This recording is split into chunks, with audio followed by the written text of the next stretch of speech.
26절까지 말씀을 봅니다.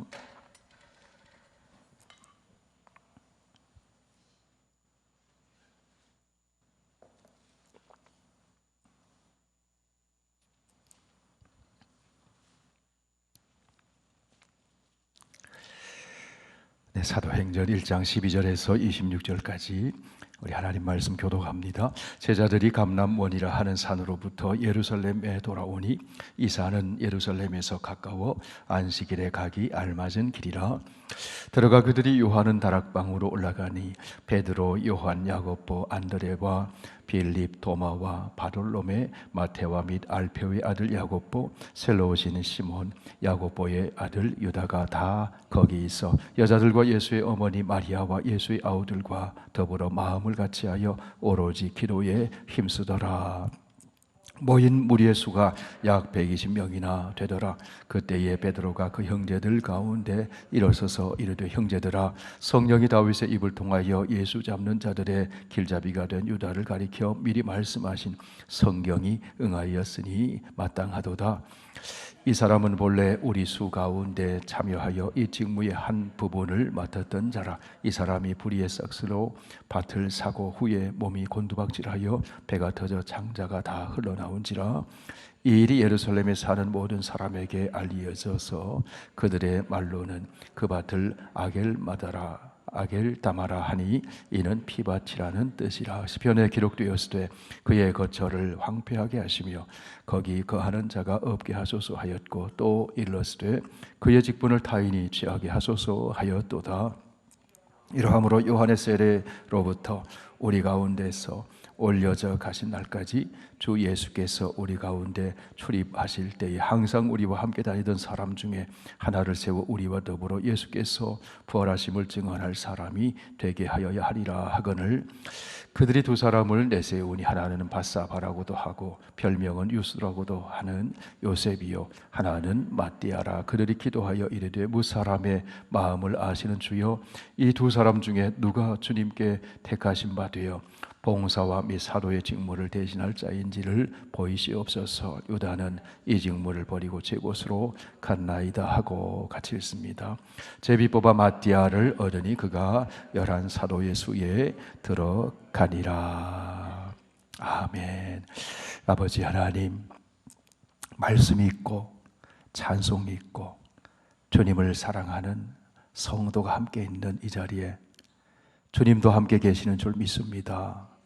오늘도 우리의 눈을 열어 주의 말씀을 잘 보게 해주시고, 귀를 열어 주님의 말씀을 잘 듣게 해주시고, 하나님 아버지, 우리의 믿음이 더 온전해져서 하나님의 선한 뜻을 따라 믿음으로 순종하며 갈 수 있도록 인도해 주옵소서. 우리의 걸음걸음이 성령의 역사가 나타나고 하나님의 뜻이 성취되는 우리의 삶이 되도록 주님이 함께하여 주옵소서.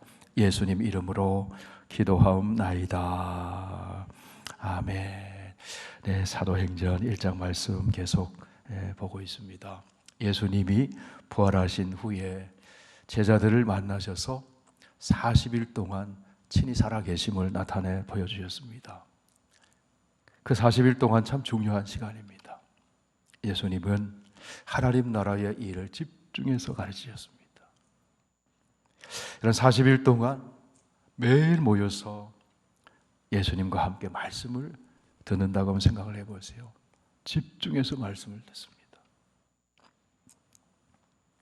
그리고 예수님이 중요한 말씀을 하십니다. 5절 말씀을, 우리 4절 말씀을 보실까요? 사도와 함께 모이사 그들에게 분부하여 이르시되, 예루살렘을 떠나지 말고 내게서 들은 바 아버지께서 약속하신 것을 기다리라. 5절, 요한은 물로 세례를 베풀었으나 너희는 몇 날이 못되어 성령으로 세례를 받으리라 하셨느니라. 예루살렘을 떠나지 말고 아버지께서 약속하신 것을 기다려라.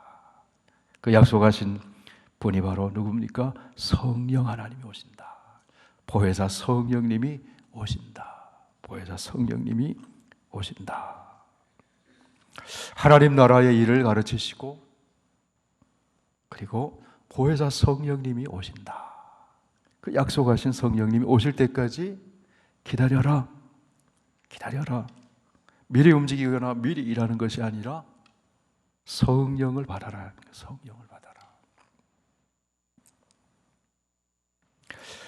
우리 예수님은 성령 충만한 제자들을 통해서 우리 예수님의 공생의 사역이 전 세계로 계승되어 나가기를 원하셨어요.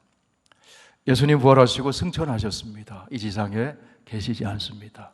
그러나 예수님을 대신하여 보혜사 성령님을 보내주시고 그 성령님을 통해서 제자들을 통해서 예수님의 사역이 승계되는 겁니다. 복음을 전파하고 가르치시고 치유하셨던 그 예수님의 사역을 제자들이 승계합니다. 그 제자 공동체가 바로 교회라는 것이죠.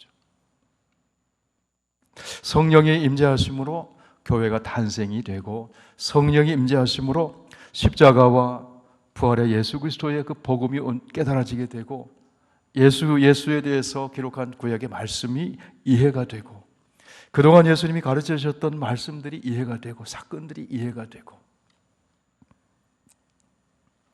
요한복음 14장에 보면은 나의 하는 일을 너희도 할 것이요 이보다 큰 일도 하리니 이는 내가 아버지께로 감이라. 너희가 내 이름으로 무엇이든지 구하면 내가 시행하게 될 것이다. 그렇게 말씀하시고는 보혜사 성령님이 오신다. 그분은 진리의 영이라고 말씀합니다. 그가 모든 진리 가운데로 너희를 이끌어 가실 것이다. 너희를 고아처럼 버려두지 않을 것이다. 나의 하는 일을 너희도 하게 될 것이요. 여러분 제자들이 어떻게 예수님이 하시는 일을 하게 됩니까? 성령이 임하시면 가능하다는 거죠. 그래서 성령이 임하시기까지 기다려라. 그래서 오순절 성령 사건이 너무너무 중요한 겁니다. 만약에 부활절이 없이 오순절에 그 성령 사건만 일어난다고 한다면 신비주의에 빠질 수가 있어요. 그런가 하면 오순절의 사건이 없으면 부활은 예수님의 부활은 역사 속의 이야기로만 남을 수 있습니다. 그 예수 그리스도의 십자가와 부활의 사건이 내 삶 속에 지금도 역사하는 살아있는 그런 주님의 그 사건이 될 수가 없어요.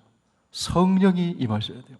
성령이 임하실 때 주님의 십자가가 나와 관련된 십자가의 사건이 되고 주님의 부활이 나와 관계 있는 부활의 사건이 되고 주님이 말씀하시고 가르치시고 맡겨주신 하나님 나라의 그 복음이 나와 관계 있는 것이 되는 거예요.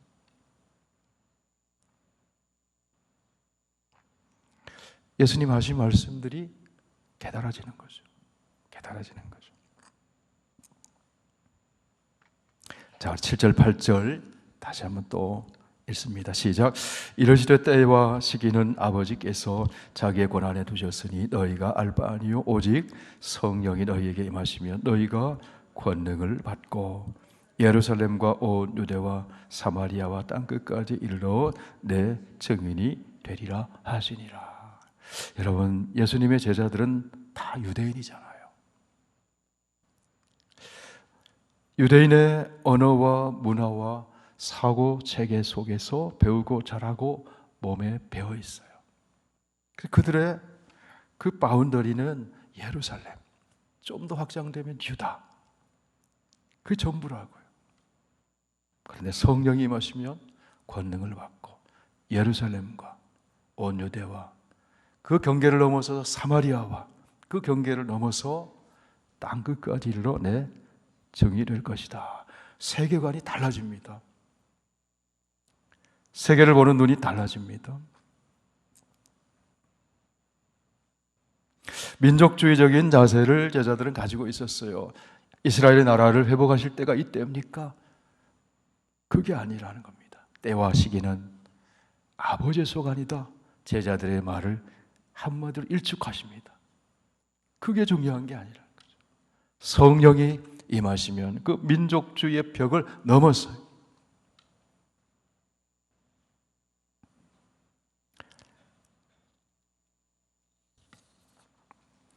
성령이 임하기 전에 제자들은 예습관, 예생활, 예사고방식, 고정관념의 그 울타리 안에 있습니다.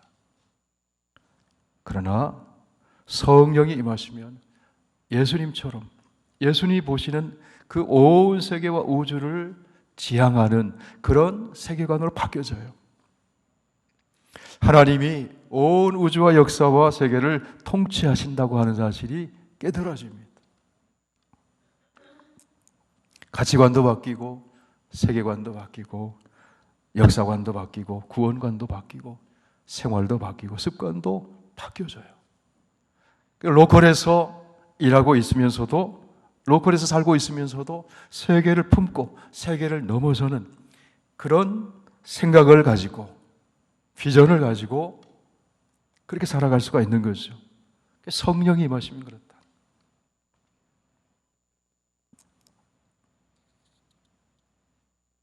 성령을 통해서 교회가 세워집니다. 교회가 세워집니다. 성전 중심에서 이제는 디아스포라 흩어졌던 그 유대인들의 회당을 거점으로 해서 그곳에서 복음이 증거되고 교회의 중요한 거점이 됩니다. 또 가정이 교회가 됩니다. 성전 중심은요, 제사 중심이잖아요. 회당은 디아스포라 흩어져서 성전 제사를 드릴 수가 없어요. 그래서 토라 율법이 낭독이 되고, 그런데 바울이 복음을 전하면서 회당장이 율법을 읽으면 이 중에서 오늘 이 읽은 말씀에 대해서 얘기라고 하라고 하면 바울이 나서서 거기서부터 복음을 전하는 일들이 나오게 되죠. 그래서 이제 유대인들이 그 회당의 뿌리는 유대인들이 선민이다. 그런데 복음이 증거되고 성령이 역사하고 주님 가르쳐주신 하나님 나라가 임하면 이제는 하나님께서 택하신 백성, 새 백성들이 하나님의 선택받은 새 백성들은 바로 예수 그리스도 안에 있는 성도가 새 백성이라는 거예요. 누구든지 유대를 넘어서서 예루살렘을 넘어서서 이방과 온 세계 그들이 새 백성이 된다는 거죠. 그게 복음이다. 성령이 임하시면 권능을 받는다. 이 권능, 능력은 어떤 능력일까요? 사랑의 능력입니다. 죄를 이기는 능력입니다. 시험을 이기는 능력입니다. 더 나아가서 죽음을 이기는 능력입니다. 복음을 전파하는 능력이에요. 성령이 우리를 고용해서 성령의 사람, 성령의 도구가 되어서 성령의 역사를 일으키는 그런 주님의 도구가 된다는 거죠. 성령에 붙들리면.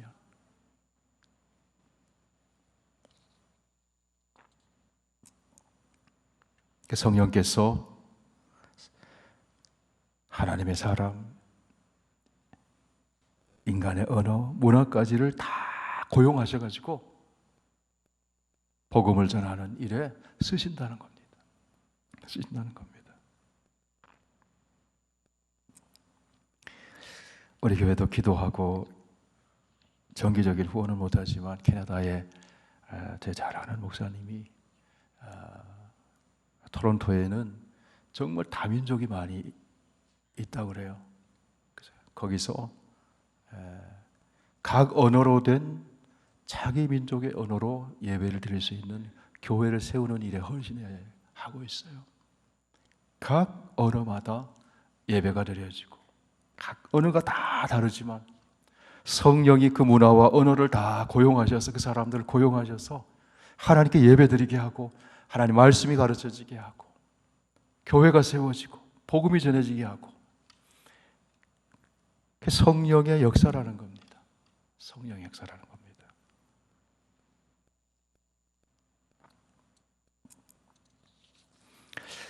예수님과 함께 40일 동안 집중해서 성경 공부를 한 거예요. 말씀 공부를 한 거예요. 예수님이 승천하시고 오순절까지 열흘의 시간이 있습니다. 예루살렘을 떠나지 않았습니다. 과거에는 예수님이 말씀을 하시면 그 말씀을 그냥 흘려 지나갔어요. 제자들이 흘려 지나갔어요. 십자가 얘기하셔도 흘러 지나가고. 그런데 이제 부활하신 예수님을 만나고 승천하시기 전에 40일 동안 하나님 말씀을 전하고 하나님 나라 일을 말씀하시고 예루살렘을 떠나지 말고 약속하신 것을 기다리라 하셨을 때 그 말씀을 흘려 듣지 않아요. 그 말씀을 붙듭니다.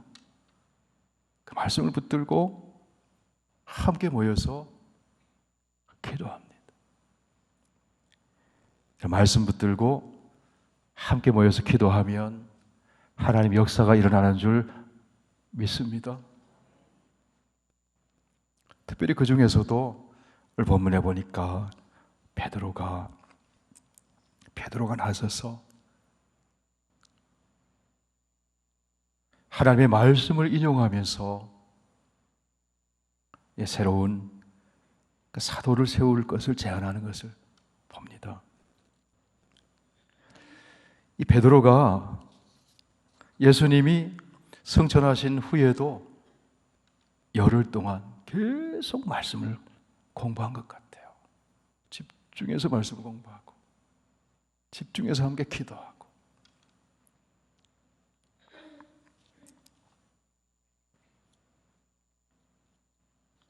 이전에 베드로는 어떤 사람이었습니까? 배신하고 서로 다투고.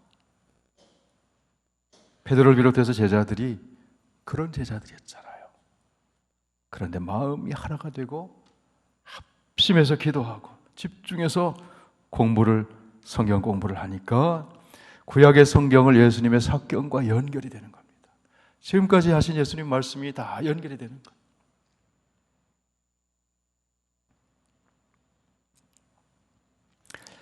자, 오늘 본문 읽은 말씀을 보실까요? 11 제자들과 여자들이 모여서 기도하죠. 자, 우리 12절에서 14절까지 같이 다시 한번 읽습니다. 제자들이 감람원이라 하는 산으로부터 예루살렘에 돌아오니 이 산은 예루살렘에서 가까워 안식일에 가기 알맞은 길이라. 들어가 그들이 요하는 다락방으로 올라가니 베드로, 요한, 야고보, 안드레와 빌립, 도마와 바돌로메, 마테와 및 알페오의 아들 야고보, 셀레오딘 시몬, 야고보의 아들 유다가 다 거기 있어 여자들과 예수의 어머니 마리아와 예수의 아우들과 더불어 마음을 같이하여 오로지 기도에 힘썼다. 열흘 동안 집중해서 기도합니다. 여기 11 제자들의 이름이 등장하잖아요. 누가 빠졌습니까? 가룟유다가 빠졌잖아요. 가룟유다가 빠졌죠. 불행하게도 가룟유다는 예수님을 배반했습니다. 은 30을 대제사장들에게 은 30을 받아가지고는 예수님을 팔아넘겨요. 빌라도의 법정에서 끌려가는 예수님 모습을 보고 양심의 가책을 받고, 그래서 어떻게 합니까? 그 은 30을 제사장들에게 가서 성전고에 던져놓습니다. 그래서 대제사장들이 어떻게 합니까? 이건 성전고에 들 수 없다고 그 은을 어떻게 합니까? 그 은으로 밭을 사죠. 그리고 유다는 목매어서 죽습니다. 토기장의 밭을 사고. 그 이야기를 지금 베드로가 이야기를 합니다. 자, 우리 16절부터 보실까요? 16절에서 17절까지 같이 있습니다. 시작. 모인 무리의 수가 약 16절 시작. 형제들아, 성령이 다윗의 입을 통하여 예수 잡는 자들의 길잡이가 된 유다를 가리켜 미리 말씀하신 성경이 응하였으니 마땅하도다. 이 사람은 본래 우리 수 가운데 참여하여 이 직무의 한 부분을 맡았던 자라. 이 사람이 불의의 싹스로 밭을 사고 후에 몸이 곤두박질하여 배가 터져 창자가 다 흘러나온지라. 이 일이 예루살렘에 사는 모든 사람에게 알려져 그들의 말로는 그 밭을 아겔다마라 하니 이는 피밭이라는 뜻이다. 그럼 예수님이 승천하시고 모여 있지만 지금 수습해야 될 일이 남아 있는 겁니다. 그래서 이 12라고 하는 숫자는 그 이스라엘의 그 공동체를 상징하거든요. 12지파를 상징하거든요. 거기에 120문도 거기 이제 열을 곱해서 그 120명의 공동체가 함께 모여서 기도했다. 이게 이제 성령이 임하시면서 교회 공동체가 되는 거잖아요. 그래서 기도했을 때 베드로가 이전의 베드로가 아닙니다. 달라집니다. 어떻게 달라졌습니까? 예수님과 관련된 말씀들을 많이 인용합니다. 어제 베드로가 아니에요. 좌우를 분별하지 못하고 덤벙덤벙한 그런 베드로가 아니에요. 말씀을 집중해서 공부하고 집중해서 기도하니까 말씀이 깨달아지고 이제 2장에 가보면은 구약 성경의 요엘서의 말씀을 즉각적으로 인용하고 인정하면서 예수님의 부활과 승천을 해석하고 성령 강림을 해석할 정도로 베드로가 말씀과 기도 가운데 무장이 되어 있고 그렇게 준비가 되어 있어요.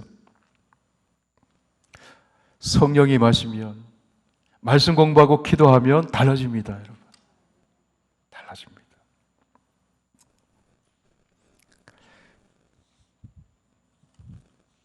그러면서 12지파를 상징하는 하나님의 백성을 상징하는 11명에서 한 명이 비인 한 사람을 세울 것을 제안하는데 그때 구약 성경을 인용해서 그렇게 얘기를 하죠.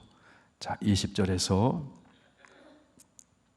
22절까지 우리 같이 읽습니다. 시작. 시편에 기록하였으되 그의 거처를 황폐하게 하시며 거기 거하는 자가 없게 하소서 하였고 또 일렀으되 그의 직분을 타인이 취하게 하소서 하였도다. 이러함으로 요한의 세례로부터 우리 가운데서 올려져 가신 날까지 주 예수께서 우리 가운데 출입하실 때에 항상 우리와 함께 다니던 사람 중에 하나를 세워 우리와 더불어 예수께서 부활하심을 증언할 사람이 되게 하여야 하리라 하거늘. 자, 어떤 사람이요? 항상 예수님과 함께 따라다녔던 사람. 그 사도성이라고 그러죠. 사도성. 그 사람들 가운데 또 지금 예수님과 함께 집중적으로 40일 동안 공부했던 사람이죠. 마지막 순간에는. 그리고 열흘 동안 함께 모여서 마음을 같이 해서 기도했던 사람이죠. 그 가운데 함께 공감하고 공유하고 그것을 아는 사람 가운데 사도 한 명을 세우자고 사도의 자격 조건을 얘기합니다. 그래서 22절 다시 보시면은 항상 우리와 함께 다니던 사람 중에 하나를 세워 우리와 더불어 예수께서 부활하심을 증언할 사람이 되게 하자. 그리고 23절 5절 시작. 봉사와 및 사도의 직무를 대신할 자인지를 보이시옵소서. 봉사와 사도의 직무를 감당할 수 있도록 세우자. 그렇게 얘기합니다. 그리고 나서 두 사람을 천거를 하죠.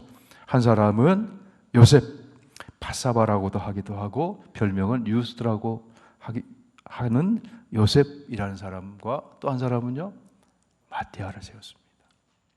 그리고 어떻게 했습니까? 함께 기도했어요.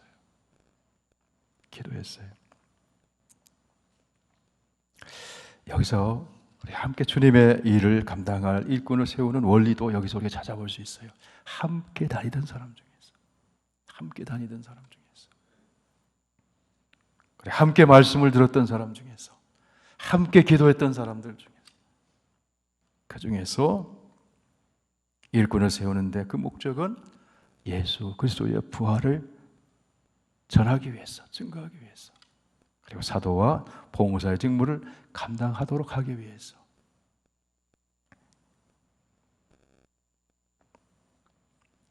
제비를 뽑았어요. 누가 뽑혔습니까?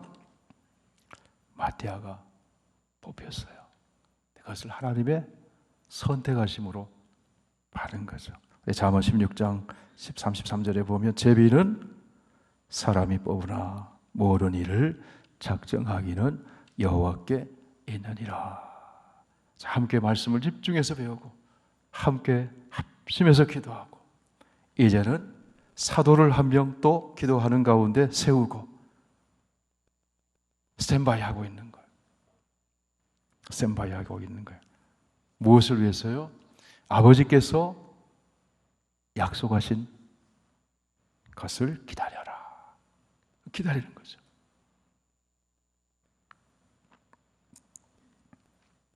자, 4절 5절 다시 한번 읽습니다. 4절 5절.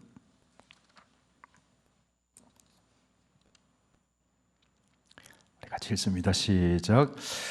사도와 함께 모이서 그들에게 분부하여 이르시되 예루살렘을 떠나지 말고 내게서 들은 바 아버지께서 약속하신 것을 기다리라. 요한은 물로 세례를 베풀었으나 너희는 몇 날이 못되어 성령으로 세례를 받으리라 하시니라. 자, 7절 8절 우리 계속 다시 또 한번 읽습니다. 시작. 이르시되 때와 시기는 아버지께서 자기의 권한에 두셨으니 너희가 알 바 아니요 오직 성령이 너희에게 임하시면 너희가 권능을 받고 예루살렘과 온 유다와 사마리아와 땅끝까지 이르러 내 증인이 되리라 하시니라. 자, 오늘 말씀의 포인트는 이겁니다. 집중해서 말씀을 공부하고 집중해서 합심하여 기도하면 하나님의 역사가 일어난다는 겁니다.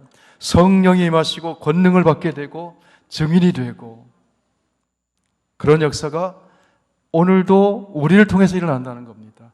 그렇게 모인 공동체가 우리 선교교회 공동체입니다. 우리 소그룹이 그런 소그룹이 되기를 원합니다.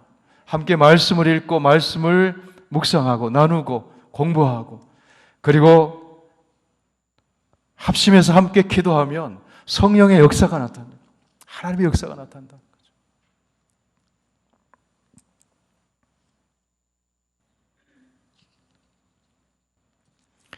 다음 주에 우리 볼 말씀이지만 2장 1절에서 4절까지 우리 한번 읽겠습니다. 시작.